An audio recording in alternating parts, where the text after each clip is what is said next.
compañeras, buenos días, profesor. Hoy les vamos a hablar un poco sobre lo que viene a ser la corrupción. La corrupción consta de muchos ámbitos: corrupción política, en educación, en absolutamente todo. Se puede hablar de corrupción en todo, pero hoy día básicamente les vamos a hablar de lo que viene a ser la corrupción en lo político. Primero, ¿qué es la corrupción? Etimológicamente, corrupción viene del vocablo corruptio, que en latín tiene tres palabras: con, que significa junto; rumpere, que significa quebrar; y el sufijo io, que significa lo que ya está unido. Entonces, ¿qué podemos determinar que es la palabra corrupción? La corrupción es el proceso mediante el cual se quebranta el orden del sistema para beneficio propio. Y cabe resaltar que en este proceso no solo actúa una sola persona, sino que esa persona lleva a muchas personas implicadas más. O sea, no es un proceso de uno, es un proceso que se viene a desarrollar en conjunto. A continuación yo les explicaré sobre los tipos de corrupción que tenemos. Específicamente les voy a hablar de 7. El primero de ellos es la extorsión, que es cuando un servidor público, aprovechándose de su cargo y bajo la amenaza, ya sea sutil o directa, pide una recompensa. Después tenemos el soborno, que es cuando un ciudadano o una organización entrega de manera directa o indirectamente a un servidor público determinada cantidad de dinero con el fin de obtener ciertos beneficios, ya sea en la solicitud de un trámite y esté al marco de los requisitos legales o no. Después tenemos el peculado, que es la apropiación ilegal de los bienes por parte del servidor público que lo administra. Y después tenemos las colusiones, que es la asociación delictiva que realizan los servidores públicos con contratistas, proveedores, arrendadores, con el propósito de obtener recursos ilícitos. Y un claro ejemplo de esto sería el hecho de que cuando vamos a contratar una empresa para que construyan una pista, entonces ahí hagan ciertos arreglos, engaños para extraer dinero, y ese dinero no vaya a la construcción sino a los bolsillos de los funcionarios. Después tenemos el fraude, que es cuando servidores públicos venden o hacen un uso ilegal de los bienes que administran. Y tenemos el famoso tráfico de influencias, que es cuando un servidor público utiliza su poder actual o el de sus funcionarios para que, o también de los integrantes de los poderes ejecutivo, judicial y legislativo, para obtener un beneficio ya sea personal o familiar, para favorecer también a cierta organización. Aquí en la UNS ha habido casos de tráfico de influencias al momento de elegir a los profesores, ¿no? Y después tenemos la falta de ética, que si bien no es un tipo de corrupción que está ligado a los bienes de los gobiernos o algo así, pero es algo que les falta a los funcionarios porque no se manejan con los valores que es de profesionalismo, honestidad, responsabilidad y espíritu de servidor. Y también por otro lado tenemos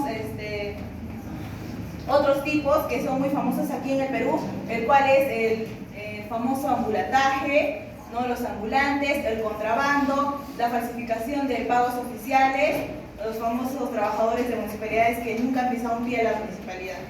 Gracias. Yo les voy a exponer sobre las causas de la corrupción. Esto es muy importante debido a que vamos a entender qué genera esta corrupción. Muy bien, primero tenemos a la ausencia de valores éticos en la sociedad. Sabemos que cualquier individuo que tiene una educación sólida y noción de valores, mayor será su rechazo ante situaciones de corrupción. Una excesiva concentración de poder. Es decir, que la administración pública está muy centralizada y se maneja de forma discrecional. Es decir, nos dejan absortos ante situaciones que necesitan de hecho nuestra intervención. Desigualdad.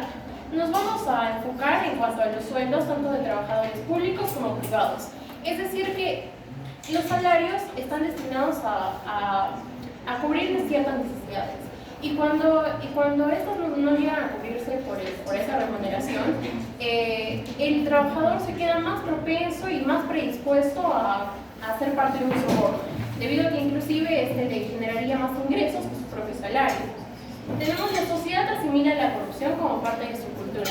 Es decir, que cada vez la estamos viendo como algo muy normal de la vida cotidiana. Inclusive lo vemos en el desarrollo de las empresas e instituciones. Y la impunidad.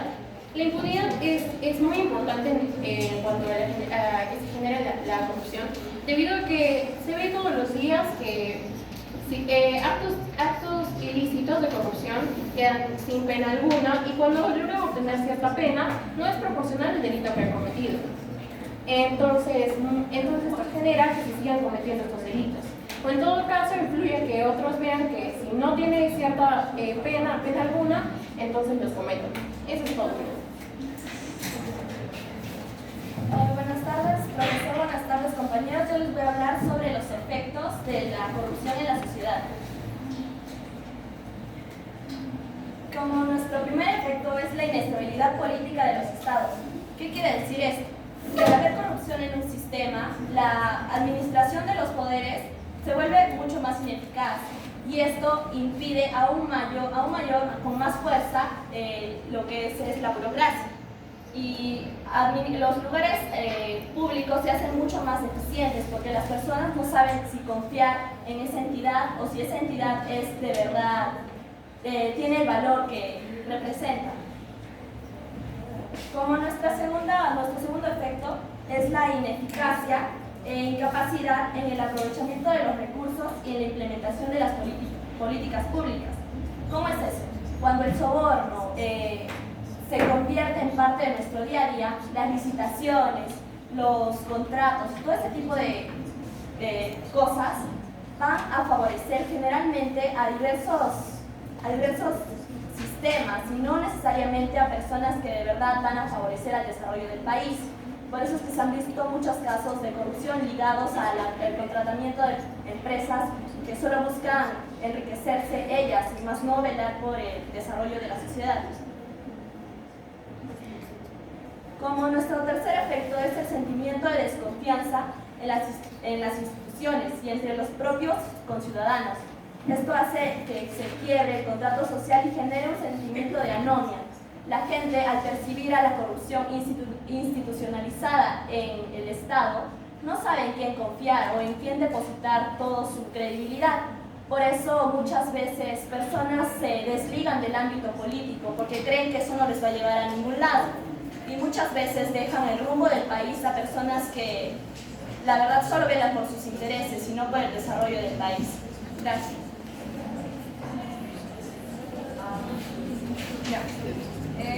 Las medidas que podemos tomar contra la corrupción, como primer paso es prevenir la corrupción y sancionar a los responsables de los hechos. Nuestro país cuenta con un plan de integridad nacional y lucha contra la corrupción que va desde el 2018 hasta el 2021. También se ha creado la Secretaría de Integración Pública. Luego tenemos que el presidente, todos los ministros, los funcionarios públicos que tienen decisión y manejo de los recursos públicos estarán obligados a presentar una declaración jurada de lo que tenga en interés y de lo que tenga el parentesco. Luego tenemos la propuesta de ley de gestión de interés o también la llamada ley LOBIS. ¿Qué quiere decirnos con esta ley? Que a fin de que estas actividades sean parte de este proceso, sean reguladas y que estas sean claras para todo el público en general. Y que estos no abusen de los cargos públicos que tengan para beneficiarse en lo político, económico o personal. Luego tenemos el proyecto de ampliación de la muerte civil, ya sea por narcotráfico, lavado de activos o financiamiento para el terrorismo. Luego tenemos la propuesta destinada a reestructurar el modelo de las campañas electorales para penalizar aquellos aportes que no se declaran. Un claro ejemplo vendría a ser sobre la ex candidata Keiko Fujimori. Luego tenemos el proyecto de extinción de dominio, es decir, recuperar rápidamente aquellos negocios ilícitos que se hayan beneficiado a algunos propietarios y aportantes. Luego tenemos como último punto los valores democráticos y éticos. Esto vendría a ser como que la parte fundamental, ya que la educación es importante, ya que hay una crisis de valores dentro de los ciudadanos, que dentro de eso se ve la corrupción. Y quisiera terminar esta exposición con esa frase, que dice: dicen que el poder corrompe, pero en realidad es más cierto que el poder atrae a los corruptos. Gracias.